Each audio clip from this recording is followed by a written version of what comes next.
Good morning or good afternoon, and welcome to the UWI Open Campus panel discussion. I especially want to welcome those persons viewing with us from Facebook, YouTube, and Twitter. Today, I have with me a selection of panelists, starting with our student, Chloe Esteva, who studied political science with a minor in economics degree at the UWI Open Campus. She has served and represented the student body in various capacities to ensure their overall well-being. We also have with us Professor Clyde Landis, who is an experienced medical researcher and university administrator, who serves currently as Pro-Vice Chancellor for the Board for Undergraduate Studies, the University of the West Indies.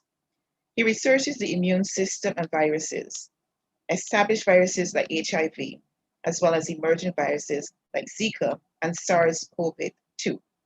Professor Landis is also chair of the UE COVID-19 task force. Our third panelist is Arnika Noel, who serves as a course delivery supervisor with the Program Delivery Division of the Academic Programming and Delivery Division. She leads a team that is committed to supporting facilitators to deliver courses in accordance with the standards of the Open Campus and to ensuring students receive the quality of instruction promised in the student charter. Arnika is also a proud student of the Open Campus. Next, we have our Deputy Principal of the Open Campus, Dr. Francis Severin, who previously served as the Director of the Open Campus Country Sites, which is the most and the largest and most distinguished and distributed division within the Open Campus. He led this distributed division over two accreditation periods to 2012 to 2018 and 2019 to 2026. We then have Ms. Susan Utah, who is a Senior Administrative Assistant in the Assessment, Awards, and Records Department, or examinations as we call it, within the registry. She's also a Chief Union Delegate for the Mona Administrative and Technical Staff Association, Mona Jamaica, and represents all UWI Open Campus staff in that bargaining unit. And last but not least, we have Dylan Doyle, who is employed in an Employment Relations Specialist and Trainer. His substantive post is Program Officer Acting at the Hugh Shearer Labor Studies Institute of the UWI Open Campus. He's also an adjunct lecturer at the Mona School of Business and Management, where he teaches employment relations. So you can see that we have a very distinguished panel. And the reason why we're here today is because today is World Quality Day. And the Chartered Quality Institute, under whose remit the World Quality Day concept is advanced, notes that this day provides an ideal opportunity for organizations to showcase individuals, teams, and other organizations that have made significant contributions to creating and improving customer value. It further states that in a world of ever-increasing customer expectations, competition, and technological change, businesses are striving to be seen as partners in the eyes of their stakeholders. This panel today will discuss the varying ways in which the university and the Open Campus has provided a quality response to customers' needs during COVID-19. Each of these well-qualified panelists will explore how the customer-centric responses has helped the university and the campus to recognize that customers and not only the university has a role in the definition of quality, understand quality through the eyes of the customer, share services of high quality with customers, and collaborate with customers to improve quality and resolve problems. To achieve this, panelists will focus on two main points: COVID-19, the UWI's response, and the Open Campus response. So each of our panelists will have just about 5 minutes to speak to you. So we'll start first with Chloe Esteva. Thank you, Dr. Pamela Doughton. Pro-Vice Chancellor, Professor Landis, Open Campus Deputy Principal, Dr. Francis Severin, other members of the esteemed panel, students, and viewers. A courteous good afternoon to you all. I'm truly honored to be among you today. During World Quality Day, as was previously said, we recognize the individuals and organizations that encourage a culture of putting their customers first. Hence our theme, quality response to customers' needs during COVID-19. I think we all discovered very early on that this would be life-changing and challenging. As you may imagine, it has not been easy, but I'm very proud of the UWI Open Campus, where it concerns the response to such an unprecedented event, the coronavirus. Shep Hyken, a customer service expert, said, "Satisfaction is a rating, loyalty is a brand." This quote has been magnified by the Open Campus, as even in the midst of a pandemic, our students remained loyal to the Open Campus. And I know for a fact, a lot of that credit is due to our response. The services and assistance offered by the university to facilitate the teaching and learning process, and further to assist with coping with the drastic changes and the effects of the coronavirus. I think it's safe to say that we lived up to our rank as the #1 university in the region and among the top 5% in the world. Thank you.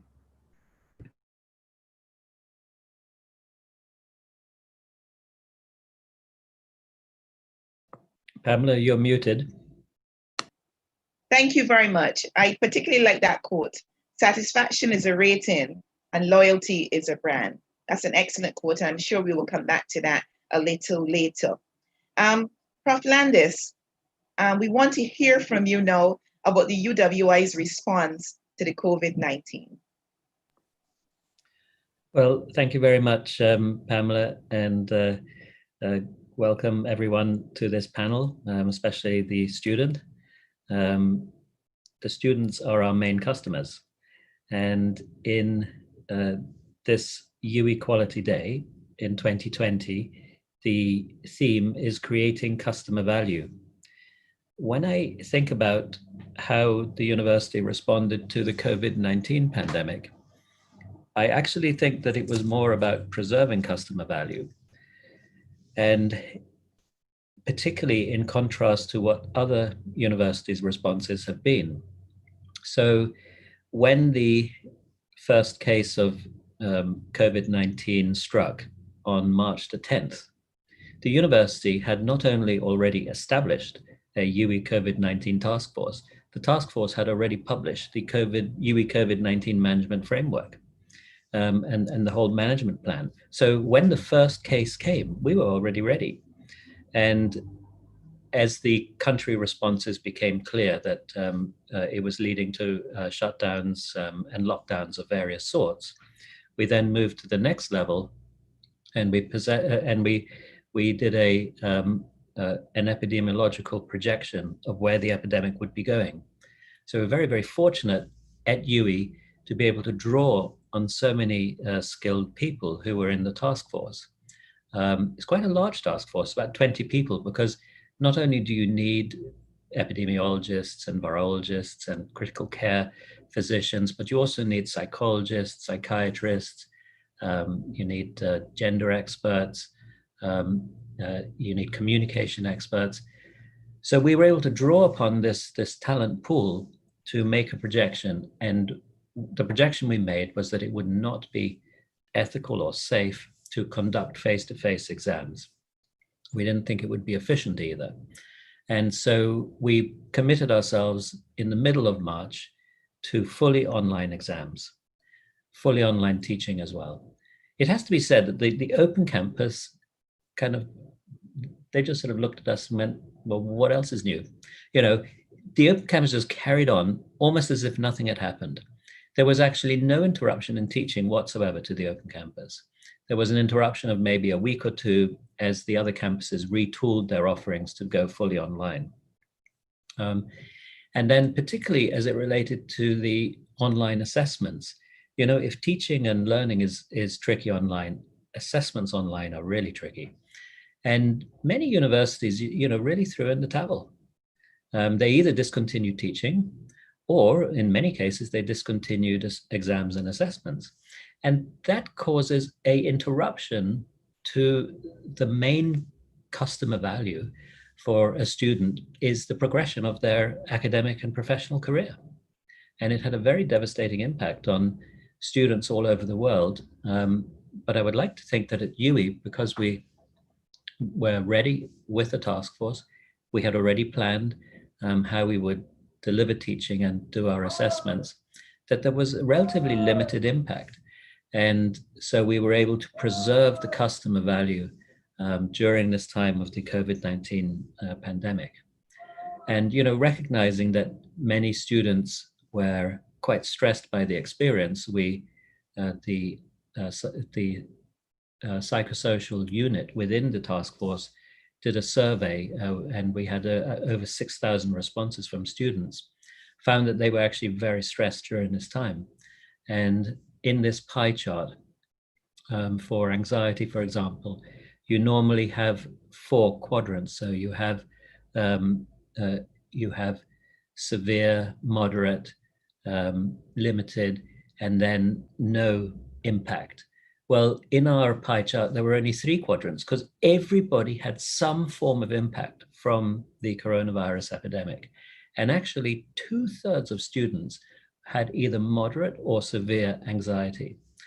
So based on this knowledge that we undertook on our student population, we decided for that particular semester, which was disrupted in ways that could not have been foreseen by the students or us, that any failure would be treated differently. So there would be no academic penalty. We had this thing called a fail minus penalty policy that we introduced. And I think the students appreciated this because it took a burden off their mind, so there could be no specter of being put on an academic warning or being asked to withdraw after this COVID semester. So I think with all these measures that we took, we were able to maintain the customer value, the normal progression of our students during this very difficult time. And we've just sought in the interim to use the tenets of the quality policy to further strengthen our online assessments so that we're always continually improving those. So I would say those were the main ways in which we were able to uphold quality and also answer the questions of creating customer value during this time of COVID-19. Thank you very much, Prof. And, as I listened to you, one of the things that I recognized was the proactive approach which the UWI took to the COVID-19, which suggests that, as you said, that we were not just creating, we were maintaining customer value, and if you like, enhancing customer value during the COVID period. So thank you very much for that. We'll come back to you a little later. Next, we'll hear from Ms. Arnika Noel. Thank you, Dr. Doughton, and good day to my fellow panelists and to everyone who's viewing us. As Professor Landis mentioned, it was about just maintaining the quality of our customer value service. And as the open campus, we really just did what we are accustomed doing and knew that we were in a great position to assist our sister campuses and other regional bodies to be able to do a bit of what we do. So I'm just blessed to work among the colleagues that I work among, because we just knew all at the same time, this is something we just need to do. We need to listen to the needs of our students. We need to reach out to our sister campuses and persons throughout the region who need to be able to make that transition to online, so that there wouldn't be that too much of a delay in the instruction. So regarding our students, Professor Landis did mention some of the accommodations that we made. Internally, what we did was to be able to reach out to students, devise mechanisms to hear directly from the students what their circumstances are and how best we can support them. We also were able, with the support of the COVID-19 task force emotional unit, we were able to host student meetings to really listen to the students, really try to equip them with some coping mechanisms so that they now can go on to support either themselves or their families Our director met with our students a couple times just to ensure that they know that we are with them as they're going through towards the end of that semester and preparing for the beginning of the summer semester. The students know that they could reach out for counseling support if that is something that's needed. Our facilitators were exceptional in terms of being able to really listen to the needs of the students and make extensions where necessary. And it really was, it was a beautiful thing to see the entire thing together.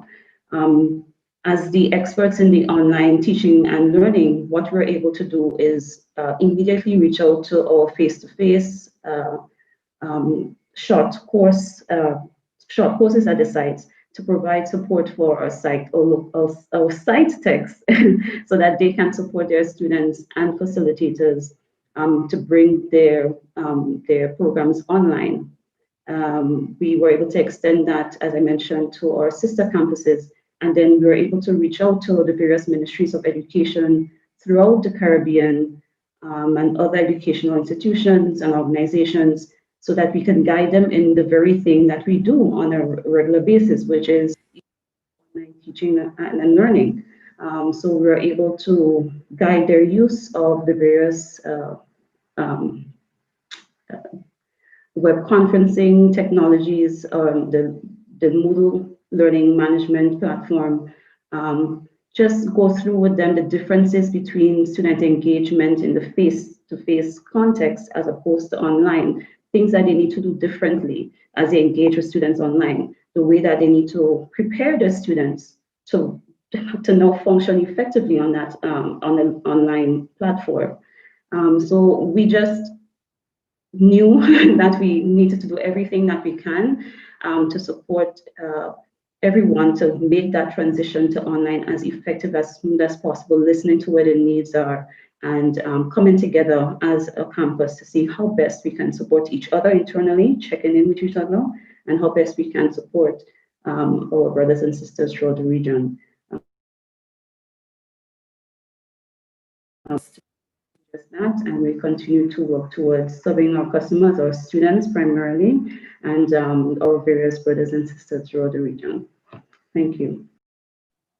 Thank you very much. And I particularly like when you talked about the fact that making the facilitators aware that the teaching and learning process is slightly different in the face-to-face environment than in the online environment. And that is something that sometimes we forget, and we sometimes assume that because someone can facilitate well in a face-to-face environment, that they're just as well, can do just as well in the online environment. So thank you very much for bringing that point out so strongly for us.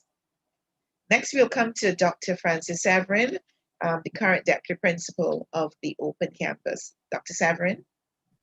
Yes, thank you very much, Dr. Doughton, and thanks for your gracious hosting of this panel discussion. I want to also add my very warm welcome to all my fellow panelists, and also a special happy World Quality Day to all those who are joining us, and thank God for the technology as well as the social media, Open Campus live stream, Facebook, and Twitter. We have unmistakable and demonstrable pride in what the Open Campus has managed to achieve. And we really underscore the fact that we have responded in a quality fashion to our customers' needs during COVID-19. And I want to underscore what PVC Landis said, that we did not miss a heartbeat. And I think this can be contextualized in the sense of, when you think that we are in a distributed environment, okay? Physical presence in 16 countries, 50 plus physical locations, 40 plus bank accounts and 9 currencies, 20,000 plus students and learners from 17 different Caribbean countries and 14 extra regional countries, 500 full-time staff, 800 adjuncts, both regionally and internationally. We have 8 bargaining units. I think when you add this to the equation, the mix, I think we can appreciate that the Open Campus has done very well. And I think the Barbados advocate of Monday, October 9th, 2020, expressed this very elegantly. UWI Open Campus sailing over COVID wave. And if I should bring in a little history in this, I think that we have stuck true to the idea of being advocates and activists and infantry soldiers. And in fact, our Vice Chancellor says that fine universities are not established and funded to serve themselves, but to commit to engage the challenges facing host communities. And I think this is what we have done. You've heard Unica, and in fact, we had done, we reached out to our sister campuses, Hayville, St. Augustine, Mona, and Five Islands campus, and training them in using Blackboard Collaborate for online delivery, Moodle basics, and quite a number of faculty and staff were trained in that regard. 701 from Mona, 214 from St. Augustine, 3 from Hayville, and 19 from the Five Island campus.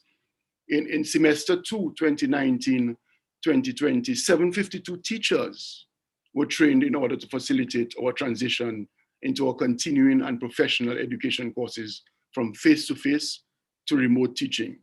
Again, these areas were in what I mentioned above, using Blackboard Collaborate for online delivery and Moodle basics. During the summer of 2020, an additional 176 were trained, bringing the total to 928. And we are proud of all of this. Interestingly, in semester 2, 2019-2020, 204 CPE courses were built for online teaching. In summer, 116 CPE courses were built for online teaching. So a lot of courses built in total. Essentially, what this really means is that for every course offered offline and recorded in Banner, a course shell was created for it. We did not stop, in a sense, engaging our staff and engaging our stakeholders. Our marketing and communications department did quite a lot, was engaged in quite a lot of activity. 2 online recruitment fairs. OC got stars, virtual concert. Our staff enjoyed this. They remained engaged in that regard. Multiple Facebook live sessions. 3 online fora in association with UETV and other partners. We had daily COVID-19 updates. So staff knew, and students as well, knew what was happening. There was a creation of a COVID-19 communicate template for country sites to standardize how we would communicate with our various publics throughout the Caribbean. The creation of an OC COVID-19 webpage, town hall meetings by our principal and members of the OCLT to keep that engagement going. Creating, we got this advertising campaign. So a lot of stuff.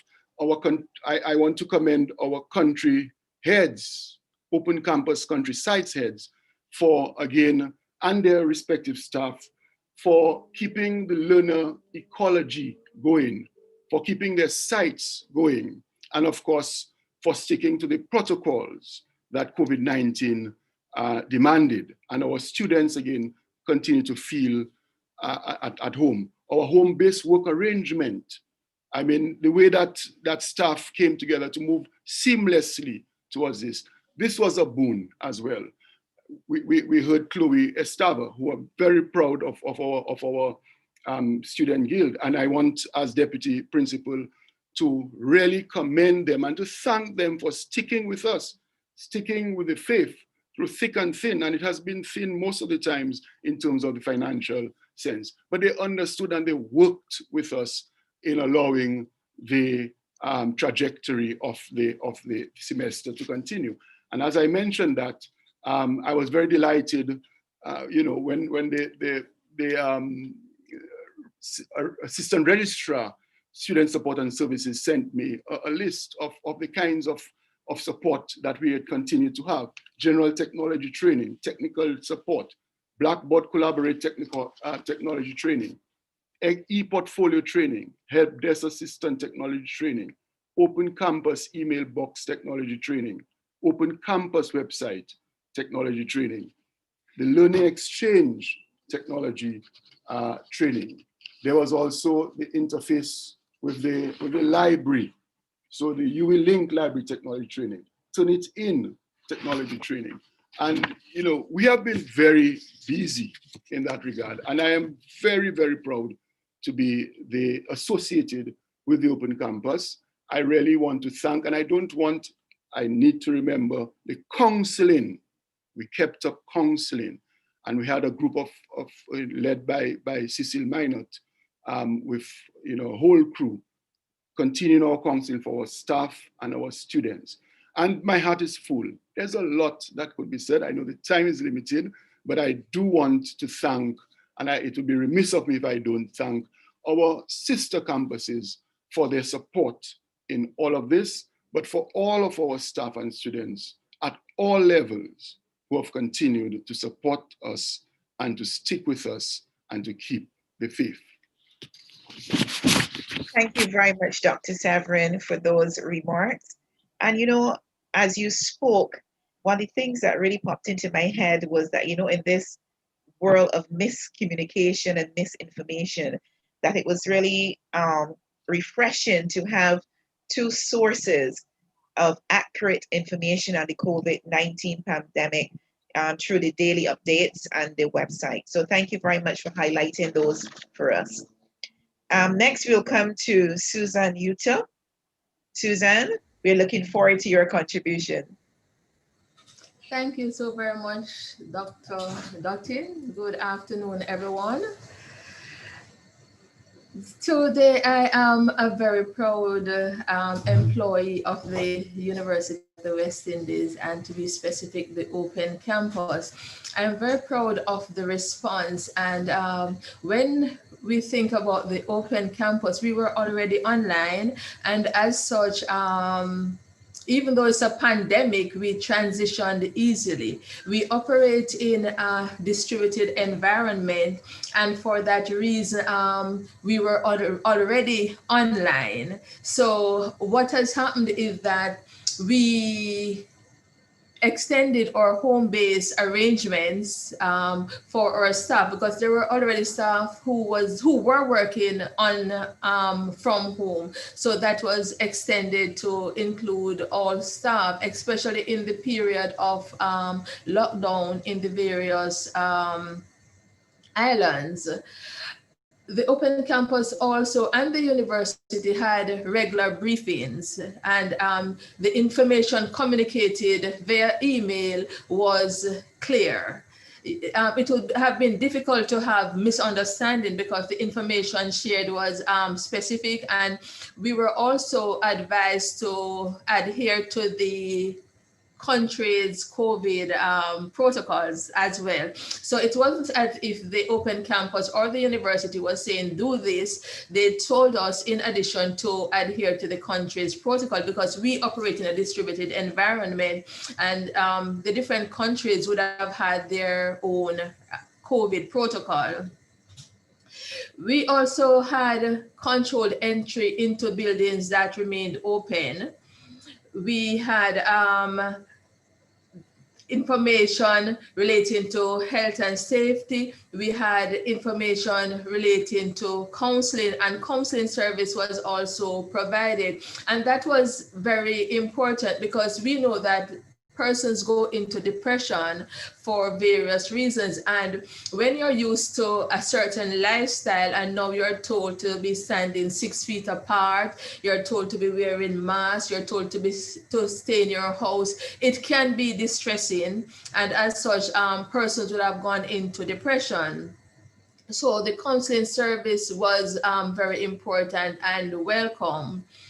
We also want to thank the university's management team for the health and safety management policy, because it guided us in how we would do things, because, you know, we are from different social background, and so we would conceive things differently. So they guided us with that.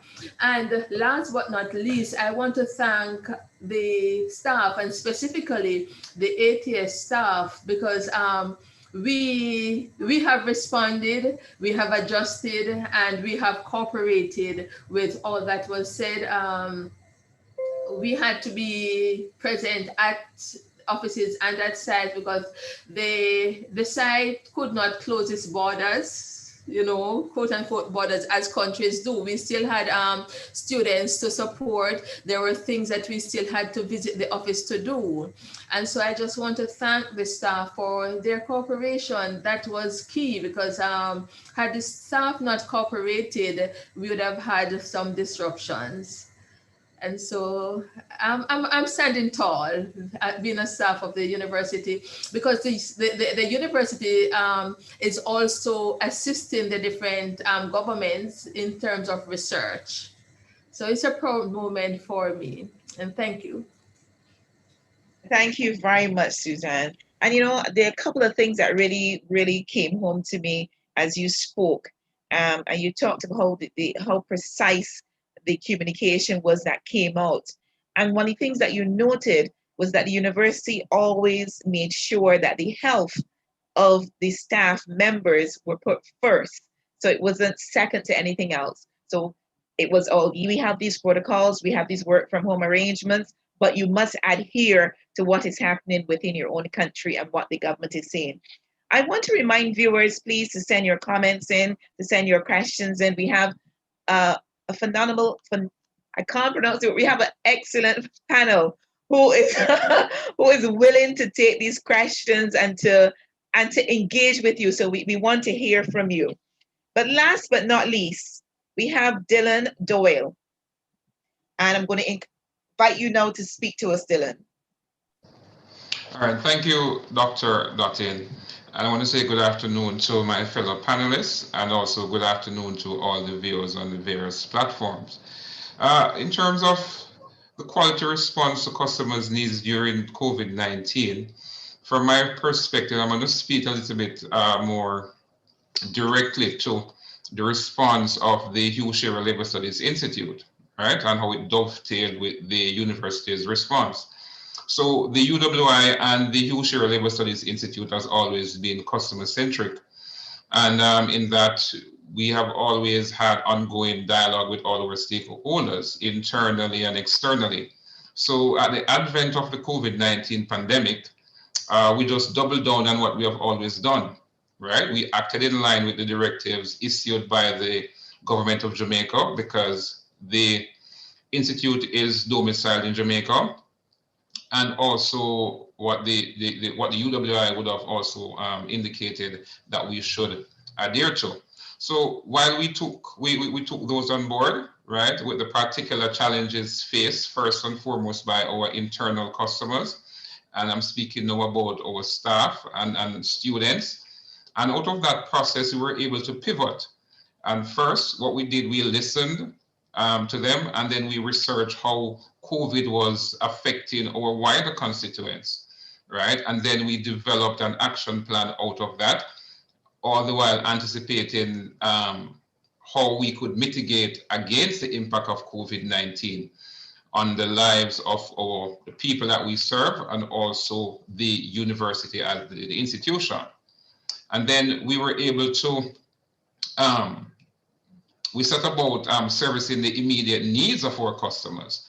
And this meant that we were able to retrain staff to use the prevailing technologies and to engage our stakeholders, right? And what we did again was a key factor was listening to our stakeholders, both our internal and external stakeholders, right? And then we were able to provide them with credible information about COVID-19 itself, and the impact it would likely have immediately and also in the short, medium, and long term, right? Because we need to be able to forecast in terms of what we need to do going forward, right? And what we needed to do to preserve public health, right? And the balance that would be needed between public health and continuing our lives, you know? Naturally, we could not continue how we were living, but in terms of being able to adapt, and to be able to adapt, we need credible information, right, in terms of what we could do. Right, so out of that, we were able to maintain our relationships while also being attractive to other potential customers, right? Then we were able to plan and execute some very informative webinars. And I want to mention two where we specifically looked at the labor market, because we know the labor market have a knock-on effect to everything that we do, right? Teaching and learning here at the university. And that particular labor webinar on the labor market, we used some technocrats and experts out of the International Labour Organization, the UWI itself, and the government of Jamaica. And it was quite timely as well for us we did a webinar looking at the educational system, right? I think that webinar was, the topic for that was how we remove some of the colonial underpinnings to our educational system. That was very informative, and we're very pleased that we could have our very own Pro-Vice Chancellor and Principal, Dr. Luz Longsworth, on that webinar, as well as the Vice Chancellor, Professor Sir Hilary Beckles, and other persons who took part in that. Coming out of those webinars, we got a lot of people, you know, trusting us more, and we sort of became like the go-to place for people to get information. Then we tried a blended approach for our programs. We had a physical and our online blended approach for our training workshops. And based on the feedbacks from that, we went fully online, particularly using, again, the technologies, Zoom. Then we were able to make our services, because again, because we're domiciled in Jamaica, we were traditionally just, while we serve the entire Caribbean, disproportionately a large part of what we do would be servicing Jamaica. So we're able now to offer all our services to the region because we're now online, right?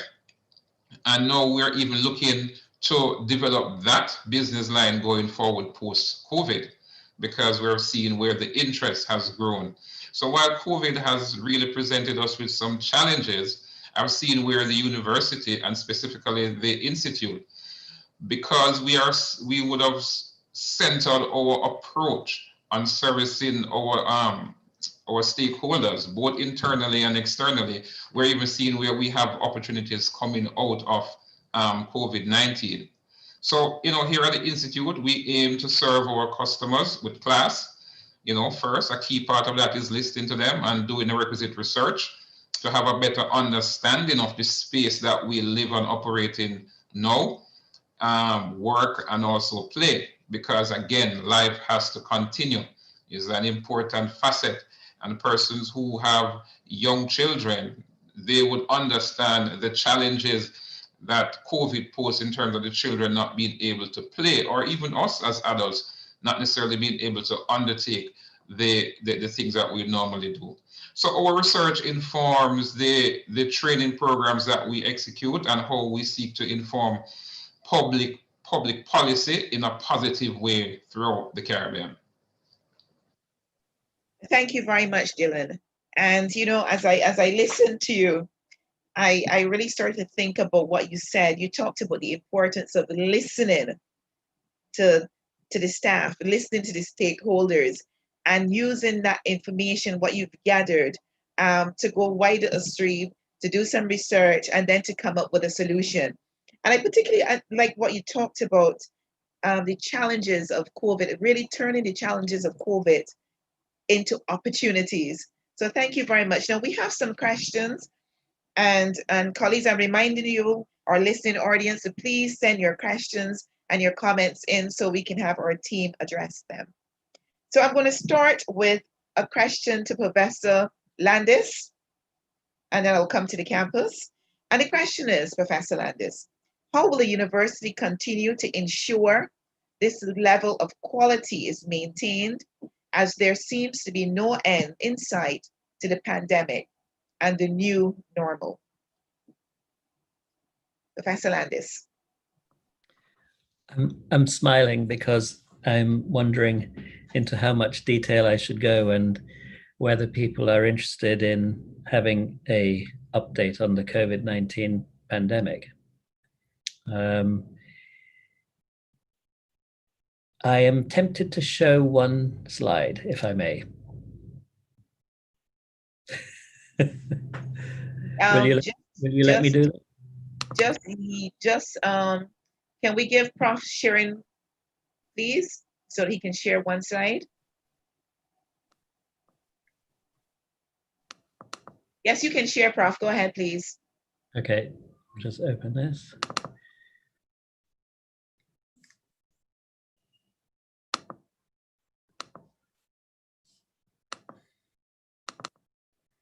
Okay, can people see my slide? Yes, we're seeing it, Prof. Go ahead, please.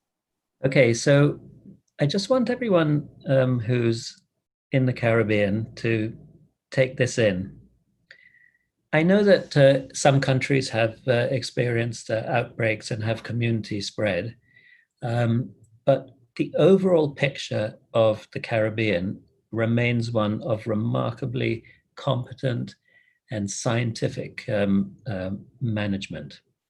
And nothing could really illustrate this better than an analysis that I did today looking at COVID-19 deaths per standard population size. So when you normalize to population size, you can then compare between small and big countries and even regions.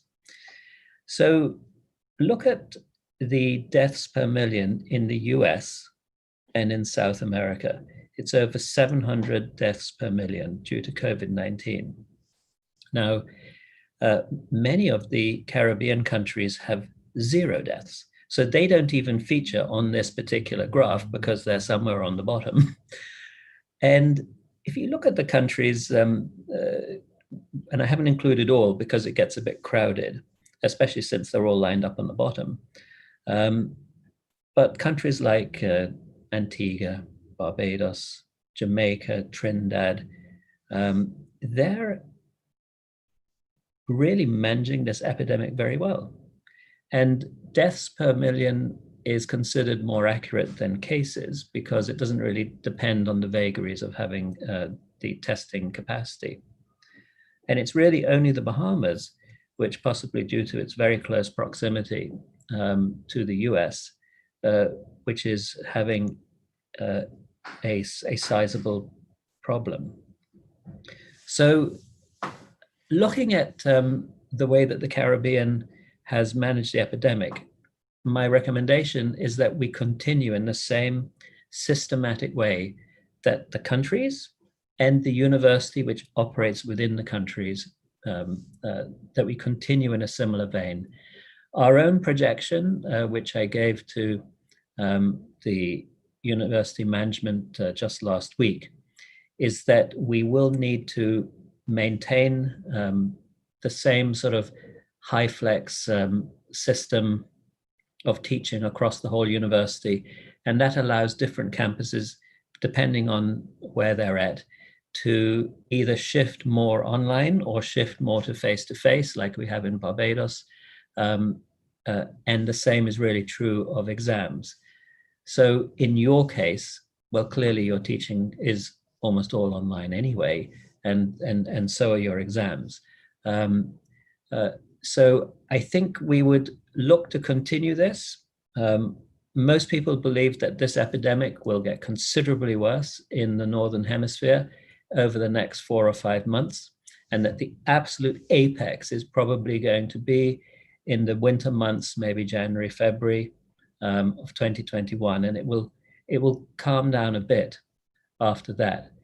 Even though the vaccine is due to come to be approved next year, it's almost certain that we wouldn't be seeing that until maybe the second half of the year.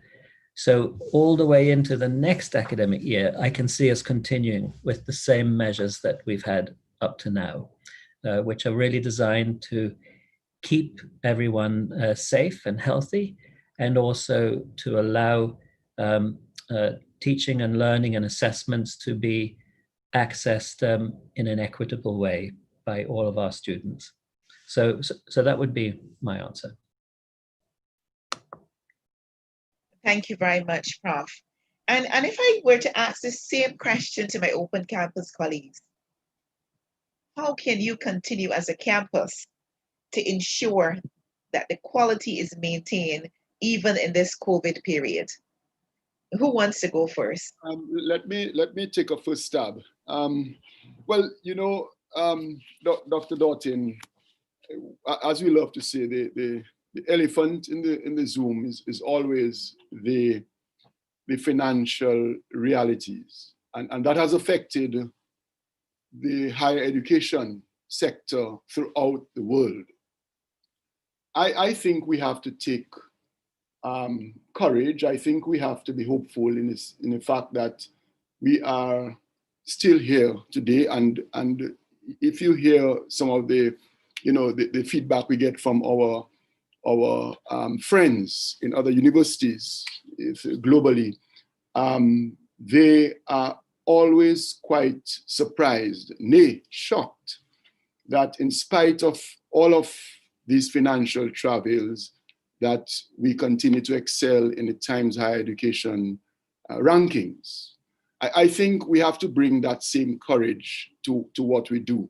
And if I follow faithfully and diligently the definition that we have of quality, the whole aspect of commitment to striving for excellence in teaching, in research, in innovation, public service, intellectual leadership, outreach, governance, and administration. I think if we can keep our eyes focused on these aspects, if we can continue to provide the experience that our students are sort of wanting to embrace and what they desire, I think that in itself can give us the fillip for continuing in terms of what we do.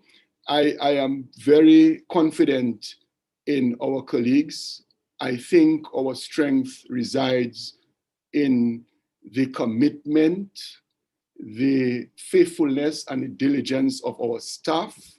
And it is, as Deputy Principal, this is the faith that I have, that we believe that we have a stake in this, our students included, and therefore we're not going to let it fall apart. But we have to, all the while, in spite of the financial constraints, we have to prioritize in certain areas, and teaching, of course, learning, and giving our students the experience that would want them to pass on the good news of the open campus to others. Everything else, in my mind, will fall in line. Thank you, Deputy Principal. And as you spoke to the students, I want to come quickly to Chloe because I really want to hear from her as the student on this panel. Go ahead, please.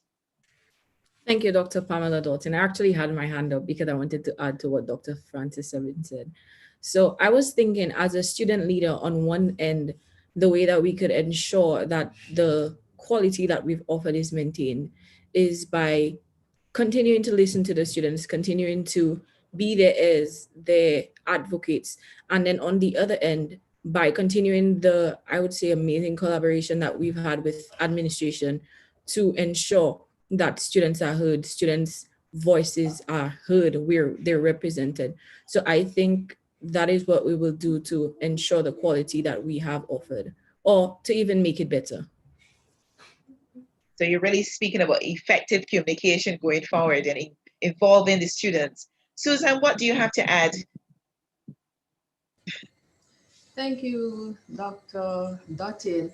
I want to agree with Chloe and Dr. Severin because I recall reading an article where the CEO of Virgin Airlines was interviewed, and he was asked the question, what makes Virgin Airlines and yourself such a successful entrepreneur? And his response was that he listens to the man on the ground. In this case, the man on the ground would be our students and our staff, not management, but the students and our staff. And from what is said on the ground, then management can make a decision in the best interest of the campus going forward.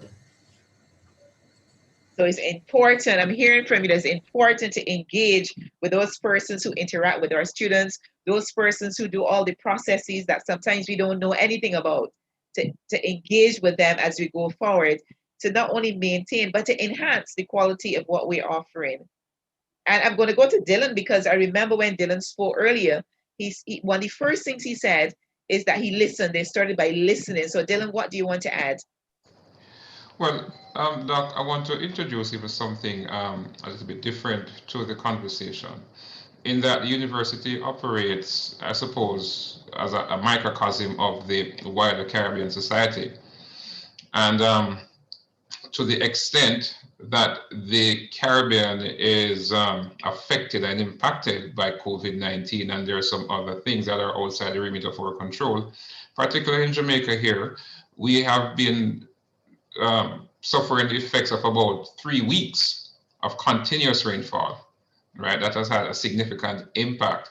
And we normally would make some plans for this because it's a yearly thing in the hurricane season. But taking into consideration what PBC Landis just introduced, right? And we see how we are managing the effects of the pandemic. We have to use that information now to see how it is that we can balance, right, managing public health with economic activity that Dr. Severin would have spoken about. Because at the end of the day, we need to still continue living, right? People still have, various ambitions in terms of wanting to study and learn and advance in their careers. And that will take some amount of financial underpinnings to get that done. And in terms of the fallout from COVID, in terms of we are so heavily dependent on tourism, remittances, and we see the numbers of what is happening in Europe, in North America. So now we have to look at how we are managing the pandemic here in the Caribbean, look at our industries in terms of how it is we can maybe build new channels, similarly like how the universities see, okay, how can we now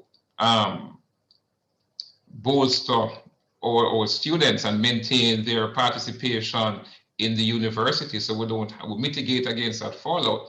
Similarly, because we are a part of the Caribbean, the institution, a smaller part of it, and there's a knock-on effect in terms of what affects the country will affect the university. We now have to lend ourselves through research and advice to the governments in terms of what is it that we can do to, boost economic activity so that families and people can still work and earn, so they can still fulfill those ambitions that the university will help them to do.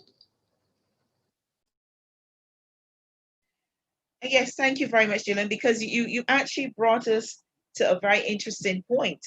Because when you started to talk about the loss of remittance, as people say, from foreign, and the fact that our tourism industry, which the majority of us depend on, is almost crippled, I can see where the UWI, as the brains, if you like, of the countries of the region, has a very important role to play in helping the region to move past the COVID-19, to see the avenues that are available. So thank you very much for raising that very interesting point. Ernika, as I come to you, I'm coming to you last, but I know you work on the face, if you like, of APPAD. How can we maintain the quality or even enhance the quality? Thanks, Dr. Dawson. I'll mention again the importance of listening to our students and working along with our students. So Dr. Seven would have expressed how very proud he is of the Guild, and I echo the same sentiment. Their ability to organize themselves and to represent the students and to maintain a relationship with the administration is really to be applauded. Just this morning, for instance, I got a message from the Guild president about an issue that's occurring in a class. And so it's just a matter of us to continue to work along, case by case as needed, course by course as needed, program by program as needed, to listen to what the needs are. In our communication with students, we continue to see where students are stressed, where it may be financial stress or fears of what's happening in their country.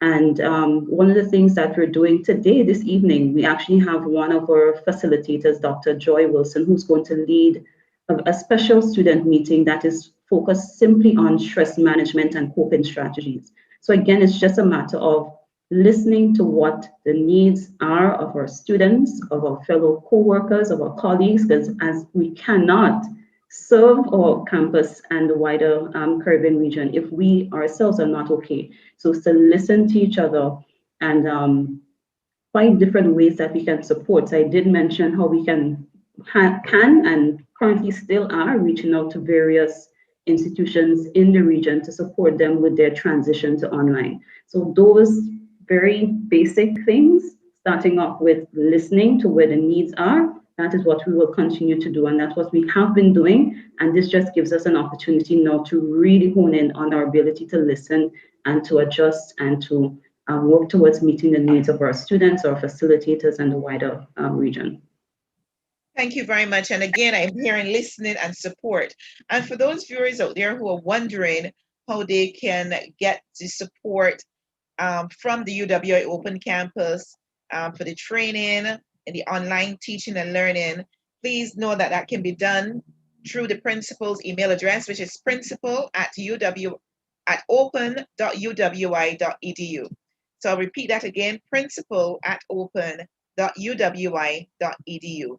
So in our last few minutes, I'm going to ask each panelist once again, in about 2 minutes, to tell us what we got right as a university or as a campus, and one thing that we can do to make what we got right even better.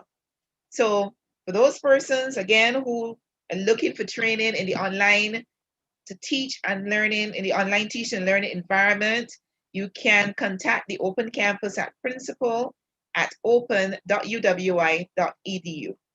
And I'm going to turn over to our panelists. We're going to go in the same order as we went in initially.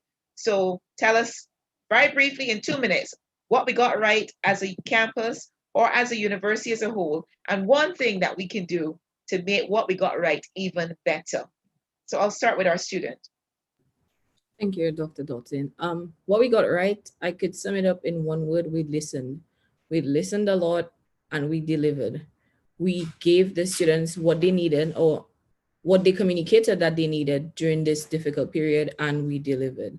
So what I would say, or what I would recommend for us to even enhance that quality that we offered, again, is listen even more. As a student leader, I know the importance of listening to students, empathizing with students, showing them that this is not just about learning. It's not just about opening books and studying. We showed that we were very empathetic.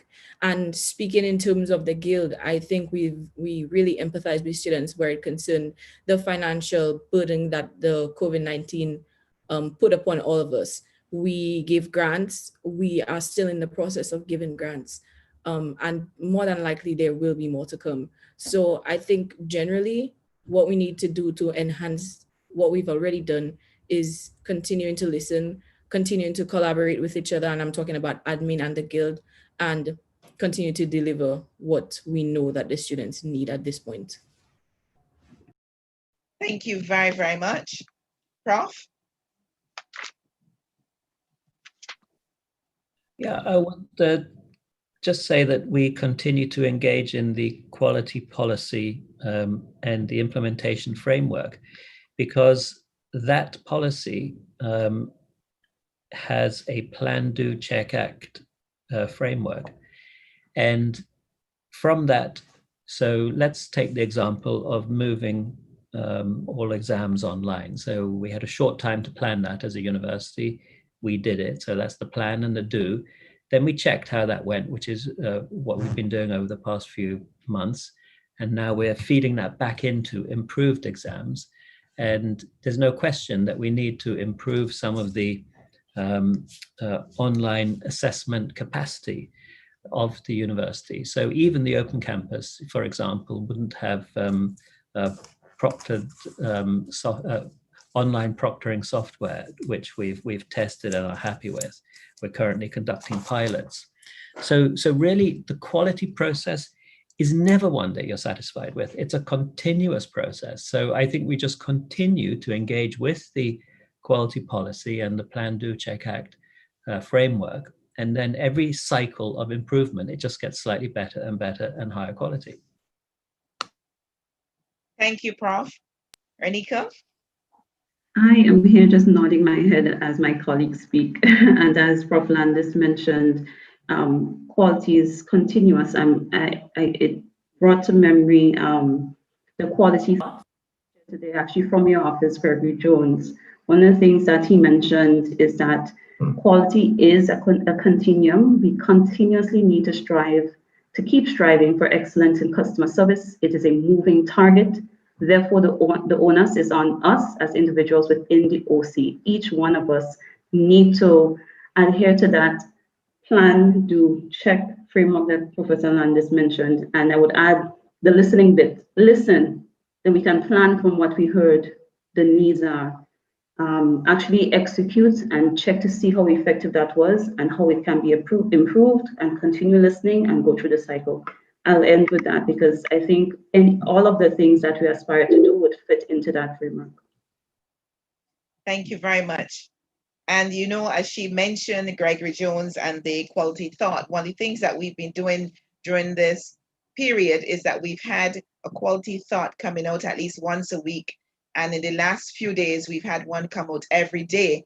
And the one today was written by Gregory Jones. So we thank him very much for that. Dr. Severin? Yes, thank you very much. I think if we can isolate three related items, if you will, that we got right and that caused us to sort of bridge the tyranny of distance, it would be our staff home-based work arrangement that allowed them to continue business without much pause.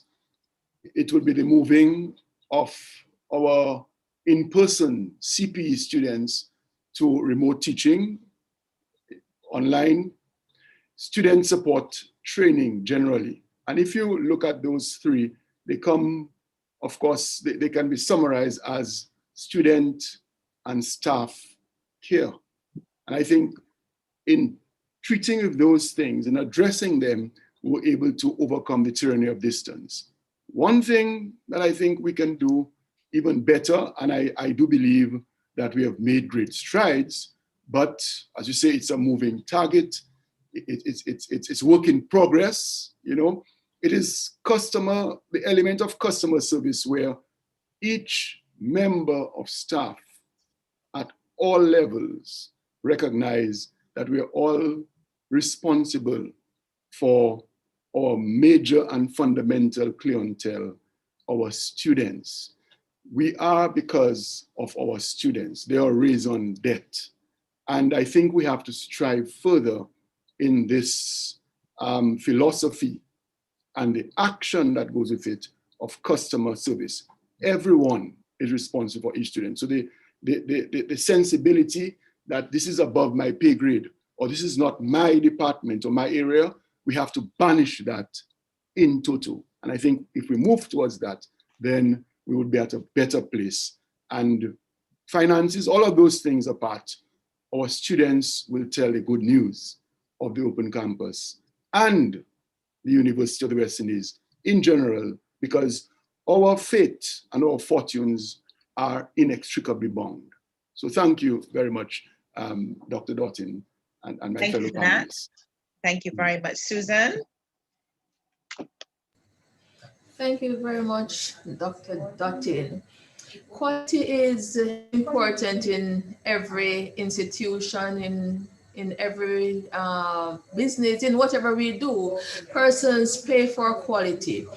As it relates to the University of the West Indies is a brand name, and as such, quality has to be paramount in whatever we do.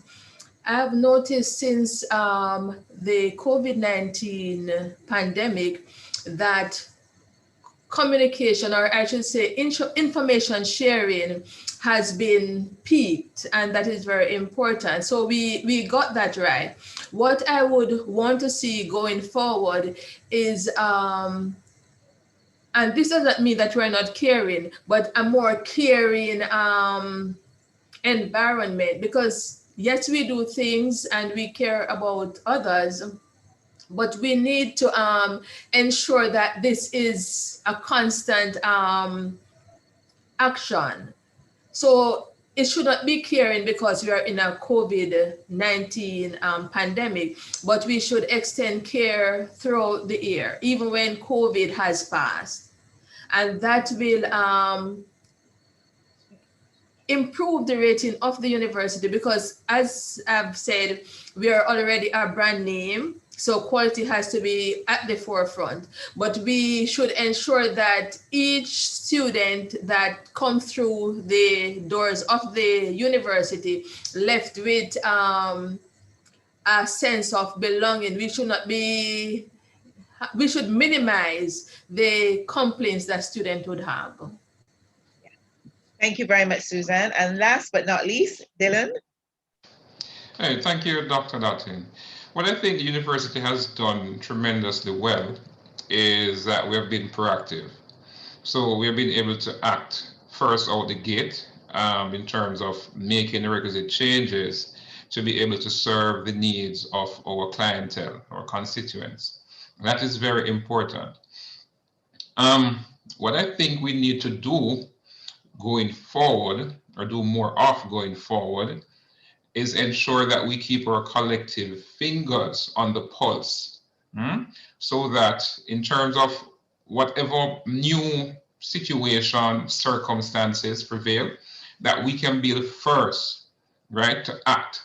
So if it's in relation to our customers, right, we can be the most attractive in the marketplace. We can be the go-to entity for training, for information, for whatever it is, in a positive way, right? And also what I want to say is that what we have done right, and I don't, this predates COVID, I want to give a big thank you and a shout out to our principal and the management team of the university, specifically Open Campus, in that we were able to, we had foresight in terms of how we would have organized ourselves, right? Dr. Severin, some of this credit has to go to you too, based in terms of even the accreditation that we'd have undergone from 2012, and Dr. Dottin, yourself. So a big shout out to the entire management team, and specifically our principal, Dr.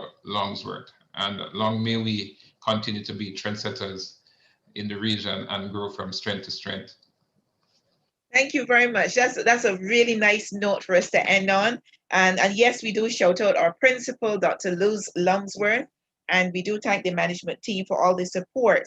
But just as I summarize, one of the things that really stuck in my head was this phrase: we are because of our students, and I added, we are because of our staff. And you know, as you spoke and as Prof spoke, and we reflected on the quality policy, you know, we need to listen more. So we need to plan for that listening activity. We need to do what we are saying that we're going to do, so that's our fitness for purpose. We need to ensure that we act, and we need to ensure that we check. So our plan, do, check, act. And if we continue to do these things systematically, routinely, one of the things that we will find that because of the high quality, we'll protect our brand, which is the brand of the UWI. And as Dylan rightly said, we will continue to be the first choice for our customers, because one of the things that we want to ensure that happens is that any student, any tertiary level student, or any person that wants to go to tertiary education within the region should be saying, I want to go to the University of the West Indies. It could be St. Augustine, it could be Cayfield, it could be Mona, Five Islands, open campus, obviously, but there are 5 campuses. And so we want that choice to be a choice for the UWI as we go forward. So we are because of our students, we are because of our staff. And with that mindset, We will continue to ensure quality care, quality customer service for our internal and external stakeholders. Colleagues, I want to thank you very much. The panel, I want to thank you very much for spending this time with us. Our viewers, we want to say thank you. If you want to have any additional information, if you want to find out about the training that's available, you just need to write to us at principal@open.uwi.edu. Thank you very much.